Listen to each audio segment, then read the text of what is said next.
All right, back on Sports Bet, Betting Inside today. Deep dive now. College football. All 6 bowl games, we'll count the Celebration Bowl because we're going to talk about it in a second. All 6 bowl games go under, Teddy. How about that? Yeah, I mean, and what you're going to see is that first Saturday was a bunch of games, and there's some kind of a trend comes out of it. Now everyone's paying attention. You know, we've not seen the influx of over money for some of the early week games that I thought that we might. But 6 straight unders to start bowl season, and a real good day for the dogs. And I'm not going to count, when we talk about favorites and underdogs, I'm not going to count the games lined at plus or minus 2 in that range. Teams that win the game cover the spread in that point spread range. That eliminates Toledo, App State.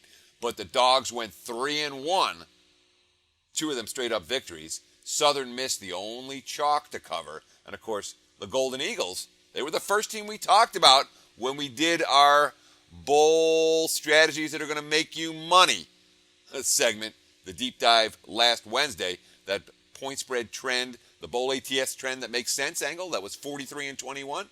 Well, now it's 44-21 after the Golden Eagles get the money. And you were at the game. San Diego State gets the win. Pumphrey gets his record, sort of. Well, yeah. Go on, yeah. No, go ahead. No, I'm going to say it's baffling because the real NCAA top 5, you can see it in the chart right here. It's Ron Dane, Tony Dorsett, Donnell Pumphrey, Ricky Williams, and Charles White. But Pumphrey is now listed as number 1 all-time rushing in the NCAA because why? They don't count bowls before 2002. Why don't they count bowls before 2002, Paulie? No reason. Just they don't. So, therefore, Pumphrey, even though he's really number 3, he got the record in the win over a discombobulated Houston team. San Diego State ran them out in the second half of that ball game. Another winning week last week, and more winners in football. Here was our loser, though, in football. Bad beat. New Mexico, Texas, San Antonio. Oh, we laid 7 when we gave it out.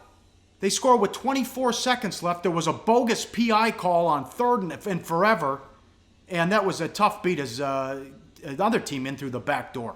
Yeah. Roadrunners get the PI call and then the touchdown, as you mentioned, less than 30 seconds on the clock of what was a double-digit game at the time. Those beats are going to happen. You know, you take your punch, you punch back.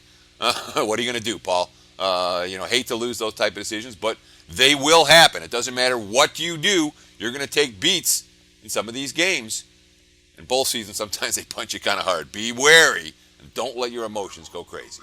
Like this one, Toledo, App State, tied at 28 early in the fourth quarter. It's 31-28, and the Toledo has the chip shot to tie it and send it to overtime. The kid misses it, 31-28 final. No, wide right. Yeah, that's another thing that's going to happen in bowl season. You're going to lose or win multiple bets based on special teams. You know, somebody's going to return a kick, somebody's going to get a punt block, somebody's going to miss a field goal. They're difficult to handicap. We have to expect there is going to be some variance at this time of the year. And there's certainly variance if you had the Rockets. Tough beat for Toledo backers. This was hilarious, and Twitter was on fire Saturday morning. The Celebration Bowl with NC Central and Grambling. A team lost because of a celebration penalty. Yeah. The Central scores to make it 10-9, the touchdown. The kid goes crazy, takes his helmet off, goes crazy on the sidelines. They back him up, extra point, blocked. They blocked it, and Grambling wins 10-9. Oh, man. I know nothing about NC Central and Grambling. Don't follow it at all. But the fact that a celebration penalty cost a team the Celebration Bowl is about as big as an F job as you can get. Sorry, guys. Oh, brutal. Tough one here. I know, bad beat, bad bet, whatever you want to say. You were at the game. 10-0 Houston early, and we know a couple guys were out late partying here in Vegas. But this was, Ward, a ton of interceptions. There was a sequence in the fourth quarter where they ran 4 plays and Ward was sacked on 3 of them. What happened in that game?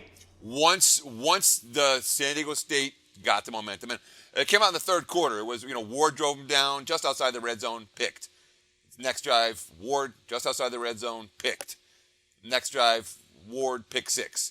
And from that moment, from the pick 6, that game was over. All of a sudden, the San Diego State side was in the sun. The Houston side was in the shade.